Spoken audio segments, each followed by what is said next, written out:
Manila, February 1945. The city was dying. The air smelled of smoke and blood, the streets littered with bodies and broken glass. Once, Manila had been a proud colonial capital, bright, alive, full of music.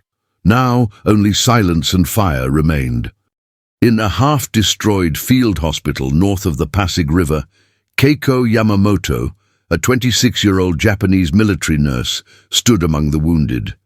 Her face was grey from exhaustion, her uniform dark with soot and dried blood. She had not slept in days. The groans of dying soldiers echoed endlessly through the night. Keiko had been told to stay behind and tend to those who could not be moved. She knew what that meant. The Imperial Command had already retreated. The Americans were advancing street by street, shell by shell. The last radio message she received from her superior was short: "Do your duty, do not be captured." Do. She looked around at the chaos. The wounded begging for morphine, the smell of infection heavy in the air, the broken bottles of alcohol used to sterilize wounds long gone. There was nothing left but faith and fear. For weeks, Keiko and her small team of nurses had fought a losing battle against death itself. They boiled rainwater to clean wounds, tore their uniforms into makeshift bandages, and used whatever herbs they could find to ease the pain. But every day, more soldiers died. Every day, her belief that Japan would triumph grew weaker. When the first American tanks appeared at the edge of the city, Keiko prepared herself to die. She hid her medical instruments and burned her identification papers. She had heard stories that Americans tortured prisoners, that they showed no mercy to Japanese women in uniform. Death seemed the only honorable path. But when the Americans arrived, the end she expected never came. The first soldier who entered the shattered hospital was not holding a rifle. He was carrying a Red Cross armband. He was a medic.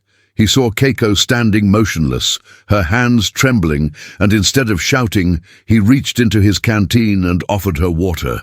She did not move. He placed the canteen on a table, nodded once, and left. Keiko could not understand it. Later, she and the remaining nurses were officially taken as prisoners of war. Instead of execution, they were given food and medical care. Some wept from confusion. Others refused to eat, thinking it was a trick. But hunger won. For the first time in months, they tasted bread and coffee. That night, Keiko lay awake under the dim light of a lantern. She whispered to herself, "Why?" In the following days, the Japanese nurses were moved to a large field hospital that had been converted by the Americans near the Santo Tomas University. It was there that Keiko saw the world she never knew existed. The facility was clean, impossibly clean. Beds lined in rows, white sheets washed daily, instruments gleaming in metal trays. Doctors and nurses moved with calm precision. The air smelled of antiseptic, not decay. Every procedure was organized, every movement recorded. Keiko could hardly breathe. It felt like stepping into the future. Her first shock came when she saw an operation being performed. A wounded American soldier was lying on the table, his abdomen open, blood flowing, yet he did not move. He was asleep. The doctor had used a mask and a strange-smelling vapor that made the patient feel no pain. Anesthesia. Keiko had heard of it in theory, but never seen it. In the field hospitals of the Japanese army, operations were done with soldiers screaming and biting cloth to endure the agony. The second shock came days later, when a Japanese prisoner was brought in with a festering wound on his leg. His fever was climbing. Infection had set in. Keiko knew that meant death. But the American doctor injected something into his arm, a clear liquid from a small glass vial. Within hours, the fever began to drop. Within 2 days, the man was sitting up. Keiko stared at the doctor in disbelief. Through a translator, she asked, "What medicine did you give him?" The doctor smiled. "Penicillin," he said. The word meant nothing to her at first, but the effect was undeniable. A miracle, Invisible, silent, real. That night she wrote in her diary, "They cure with invisible weapons. They stop pain with air. Their tools never rust. Their wounds never rot. Are they human or gods?" Over time, Keiko and her fellow nurses began to help in the American hospital. They were cautious, but the Americans treated them with unexpected respect. One of the doctors, Captain Robert Miller, noticed their discipline and attention to detail. He assigned Keiko to assist in sterilization work. She learned how they boiled instruments, how they stored bandages in sealed glass containers, how they measured dosages with precision. She learned that medicine could be a science, not just obedience to command. Every day, her beliefs cracked a little more. She had been taught that Japan was superior in all things, its soldiers braver, its doctors wiser, its empire divine. But here, in the camp of her supposed enemies, she saw a truth she could no longer deny. The Americans were decades ahead. One evening, while cleaning a surgical lamp, Keiko whispered to another nurse, Aiko, "They are light years ahead of us." Aiko nodded. It became their secret phrase, a painful confession of admiration. Weeks passed. The nurses' fear turned into curiosity, their curiosity into learning. They began asking questions, taking notes, even sketching equipment they had never seen before. The Americans encouraged them. Keiko's hands, once trembling from terror, now worked confidently beside American surgeons. She watched them perform blood transfusions, something that had been considered nearly impossible in her own military hospitals. She saw them document every case, analyze every symptom, and share discoveries freely. It was more than technology. It was a philosophy. That knowledge was not for one nation, but for all humanity. The war outside raged on, but inside that hospital, something extraordinary was happening. Enemies were becoming colleagues. One night, Keiko assisted in treating a young Filipino girl who had been caught in an explosion. The child was crying, her arm mangled. The American doctor worked quickly, and Keiko helped him clean the wound, holding the girl's small hand. When the operation ended, the girl looked up weakly and whispered, "Arigato." Keiko froze. For the first time since the war began, she felt tears fall freely down her face. When the surrender came in August, the nurses wept silently. The empire they had served no longer existed.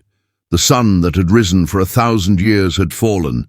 But inside, Keiko felt something else, not defeat, but awakening.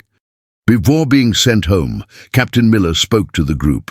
"You have served with honor," he said. "Take what you've learned here and use it.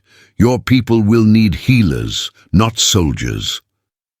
He gave Keiko a small box containing surgical tools, a notebook, and a vial of penicillin. She bowed deeply, unable to speak. When she returned to Japan, Keiko found a country in ruins, hospitals reduced to ashes, cities burned, hunger everywhere. Yet she carried within her something that could not be destroyed. Knowledge. She began teaching young nurses about cleanliness, sterilization, and antibiotics. At first, few listened. Some even accused her of betraying Japan by imitating the enemy, but slowly, others began to see the results. Patients lived, infections stopped, the old ways faded. Years passed, Japan rebuilt. And among the quiet rooms of its new hospitals, the influence of those captured nurses, women like Keiko Yamamoto, began to spread. By the early 1950s, Japan's medical system had changed completely. Modern techniques, new drugs, strict hygiene, all part of a transformation born not from victory, but from defeat. And though few knew their names, the nurses who had once been captives had become silent architects of progress.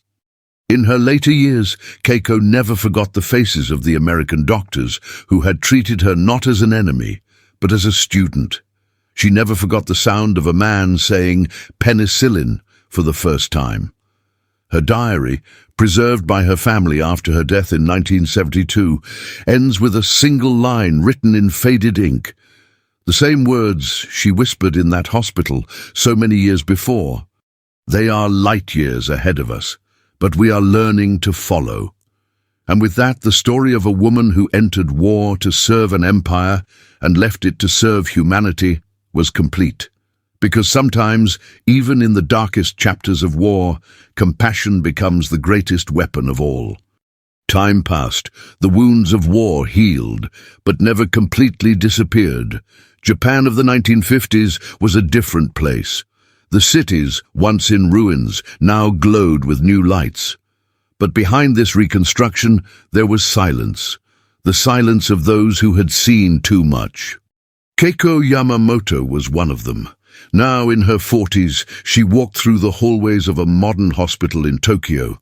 The walls were white, the instruments sterilized, the smell of disinfectant familiar. It all seemed like a miracle. And quietly she remembered. Every scalpel, every syringe, every vial of penicillin, it had all begun in a prisoner of war camp in the Philippines. Sometimes, when she looked at her young nurses, she saw in them a reflection of who she once was, loyal, patriotic, proud, and she smiled, thinking how blind pride had almost kept her from seeing the truth. Today, she taught something different, that medicine has no flag, that saving a life is the highest act of loyalty to humanity itself. In the late afternoons, Keiko often sat in the hospital garden. The wind moved through the trees, and the distant sound of ambulances blended with the song of birds. It was in those quiet moments that she wrote. Pages and pages of memories, not about battles, but about healing, about the American doctor who offered her water, about the Japanese soldier saved by penicillin, about the little Filipino girl who whispered, "Arigato." She knew no one would write books about them. The world would remember the generals, the bombs, the victories, but not the nurses, not the hands that stitched the wounds in the middle of destruction. Still, she wrote, because to her, that was what truly mattered. In 1972, Keiko Yamamoto passed away peacefully in a small room of the same hospital she had helped to build. Beside her bed lay an old diary, the same one she had started in 1945 in Manila. The pages were yellowed, the cover worn by time, but one final line remained clear, written with steady hand. Years later, her diary was found by a young nursing student. He read it silently, page by page, until the end. And when he finished, he just stood there, looking at the skyline of the city Keiko had helped to heal. Perhaps the world will never know her name, but every life saved, every modern hospital, every medical advancement in Japan carries a piece of what Keiko learned as a prisoner. And in the end, maybe that's the true victory, not to destroy your enemy, but to learn from them, not to raise flags, but to save lives, because even in the shadows of war, there is always light, and it often shines through the hands of those who choose to heal, not to harm.